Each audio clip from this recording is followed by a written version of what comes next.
Silakan Ustaz. Assalamualaikum warahmatullahi wabarakatuh. Waalaikumsalam. Apa benar Habib kemarin ini ada sniper yang mengincar? Ya, pertanyaan bagus. Saudara, sebetulnya peristiwa itu bukan kemarin. Peristiwa itu sudah lama. Sekitar sebulan yang lalu ada penembakan tersebut. Sengaja saya rahasiakan. Sengaja saya diamkan. Lo kenapa nggak lapor polisi? Bagaimana mau lapor? 3 posko FPI di bom molotov. Sampai sekarang pelakunya nggak pernah diperiksa, nggak pernah ditangkap. Kemudian saya gelar tablik akbar, ada bom mobil yang diledakkan. Dan 2 mobil lagi bomnya tidak meledak, saudara. Dan nggak diproses sampai sekarang. Kemudian ada Novel Baswedan, mukanya disirami dengan air keras. Pelakunya sudah ketahuan kok. Kita sudah deteksi, pelakunya ketahuan. Yaitu pelakunya seorang pengusaha keturunan, saudara, yang punya usaha dalam kemasan kelautan dan memakai 2 preman dari timur untuk menyirami daripada yaitu Novel Baswedan dengan air keras. Nah sekarang orangnya udah ada, identitas ada, nggak diproses. Jadi mau ngapain repot-repot saya laporin soal penembakan, saudara? Jadi jangan mimpi kita laporkan ke mereka, mereka akan proses.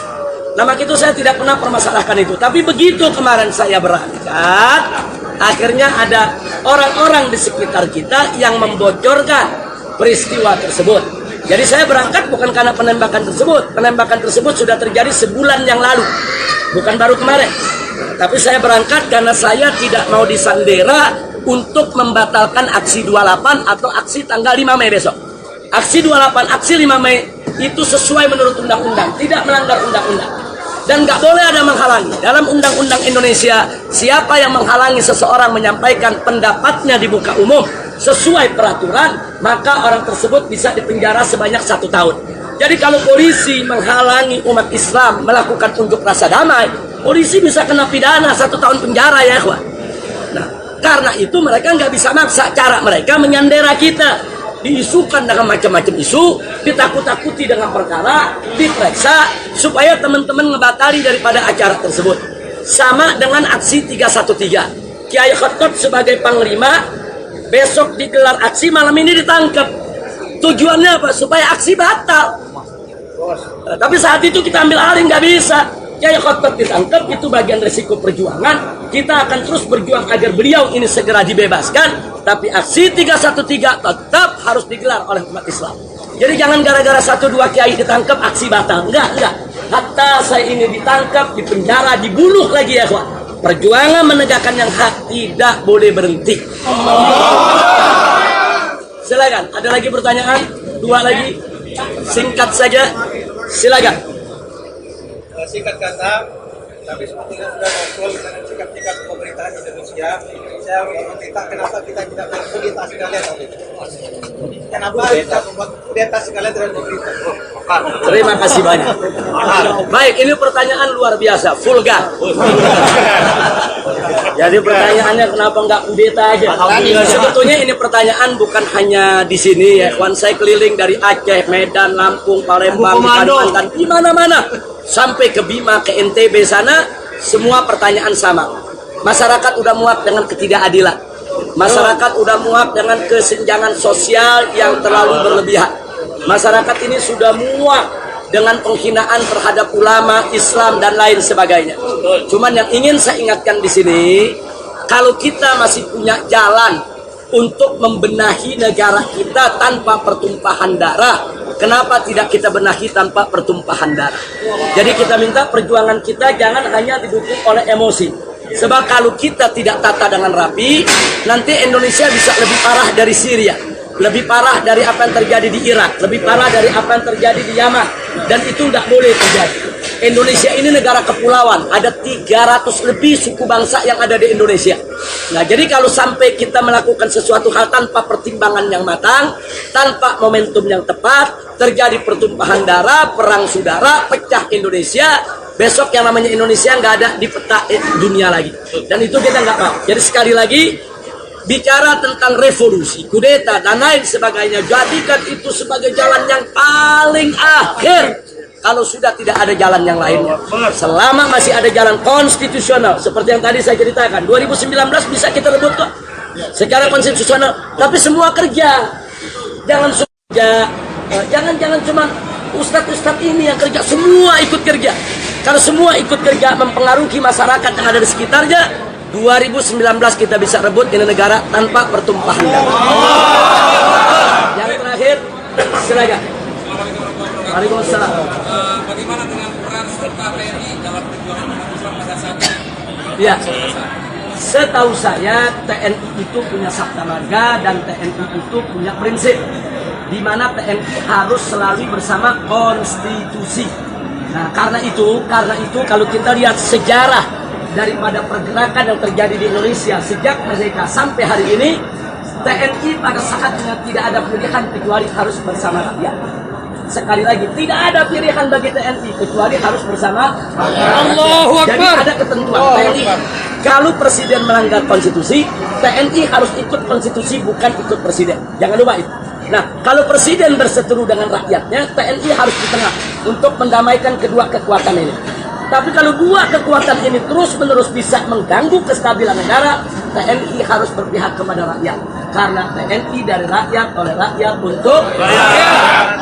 Itu saya harapkan TNI Polri tetap pada posisinya, bela konstitusi, bela negara, bela rakyat. Jangan membela pemodal. Maaf, ini di negeri kita ada pemodal ini. Ini pemodal yang ingin ngatur-ngatur TNI, ngatur-ngatur polisi, ngatur-ngatur pejabat untuk diadu domba dengan umat Islam. Ini kan yang ngadu domba kita ini kan para pemodal. Kita nggak punya persoalan dengan presiden, kita nggak punya persoalan dengan para menteri. Cuman kita diadu dengan mereka. Kita nggak punya persoalan dengan TNI dan Polri, enggak. Cuman ada pemodal-pemodal yang ingin memaksakan kehendak orang kafir dipaksa untuk jadi gubernur di tengah masyarakat mayoritas muslim di Jakarta. Mereka ingin memaksakan kehendak mereka.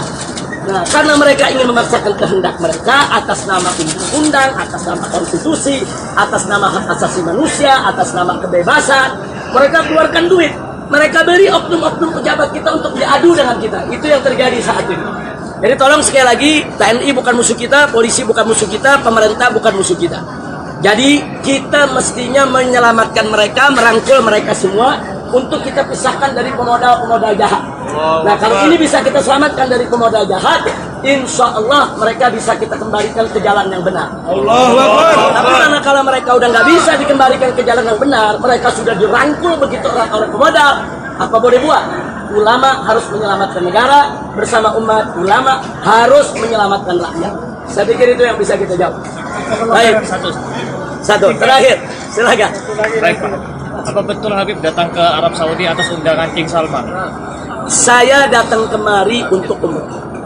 Sekali lagi saya datang untuk umroh. Tapi memang ada hal-hal yang tidak bisa saya cerita secara terbuka pada saat kedatangan Raja Salman ke Indonesia maupun setelah beliau pulang ke negeri ini.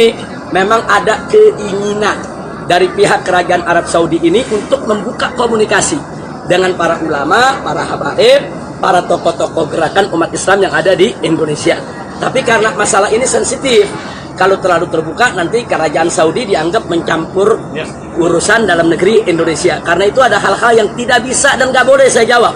Nah, tapi keinginan kerajaan Saudi ini ingin membantu umat Islam, ingin membantu Indonesia, ingin membantu rakyat Indonesia, ingin menyelamatkan Indonesia dari ikutan utang dan riba yang selama ini dimainkan oleh negara-negara kapitalis, itu memang ada. Nah, cuman kan pemerintah Saudi kan dalam hal ini kan sebagai negara tentu harus mengambil langkah yang sangat hati-hati. Tapi terlepas dari itu semua, kedatangan Raja Saudi kemarin ke Indonesia itu membuka satu wacana baru, itu membuat posisi daripada gerakan umat Islam di sana semakin kuat, langsung atau tidak langsung. Nah, saya pikir itu yang mesti diingat. Sampai-sampai begini, ini saya ambil anekdotnya aja. Sampai-sampai supir taksi di jalanan gara-gara Raja Salman datang, apa dia bilang? Gue pikir Cina doang yang kaya, ternyata Arab ada rajanya. ini kan ada, selama ini kan mereka pikir yang kaya kan cuma RRC aja. Nah, nggak sampai di situ. Indonesia dibantu 87 triliun investasi maksudnya. Kemudian Saudi investasi di Cina 720 triliun. Mestinya ini jadi teguran buat kita. Kenapa kita 87 di sana 720? Ada pelajaran. Pertama, berarti Indonesia diminta membenahi diri dulu. Kalau ingin mendapat investasi yang banyak, kita harus berbenah diri. Nah, kedua, lagi-lagi nih tukang taksi nih. Apa dia bilang? Gile, kita ngutang sama Cina ngutang sama Arab. Artinya di sini kan ada pesan, Indonesia jangan terlalu bergantung kepada negara komunis yang kau bilang kaya, kasih pinjam dengan apa, dengan bunga berlebihan. Ternyata mereka sendiri minjemnya ke Arab Saudi. Nah, ini ada dampak psikologis di tengah masyarakat, ada dampak sosiologis. Nah, dan yang paling penting lagi satu, sebelum kedatangan Raja Salman, itu bendera-bendera yang bertuliskan la ilaha illallah kan dirampas-rampasin, dirampas, ditangkap, dituduh ISIS dan lain sebagainya. Nah, begitu Raja Salman datang, di mana-mana bendera la ilaha illallah Muhammad Rasulullah berkibar. Nah, jadi artinya kan di sini memberi pelajaran juga masyarakat. Siapa bilang ini bendera dilarang? Siapa bilang ini bendera yang nggak boleh dikibarkan di Indonesia? Saya ambil manfaat daripada hikmah psikologis sosial. Terima kasih, jazakumullahu khairal jasa. Saya pikir cukup karena saya lagi ditunggu sama keluarga. Kita mau ke Haram karena besok sudah harus meninggalkan Mekah. Mudah-mudahan kapan-kapan kita bisa berjumpa. Terima kasih atas segala perhatian. Kita baca suratul Fatihah. Kita mohon kepada Allah Subhanahu wa taala berkal Fatihah agar negara kita dijadikan baldah thayyibah. Agar kita semua yang hadir di sini insya Allah diberikan keberkahan. Amin. Dunia hingga akhirat. Amin. Dan Anda semua selamat kerja di negeri orang, selamat pulang dan dimudahkan istrinya, dimudahkan segala kesulitannya. Amin. Sirul Fatihah.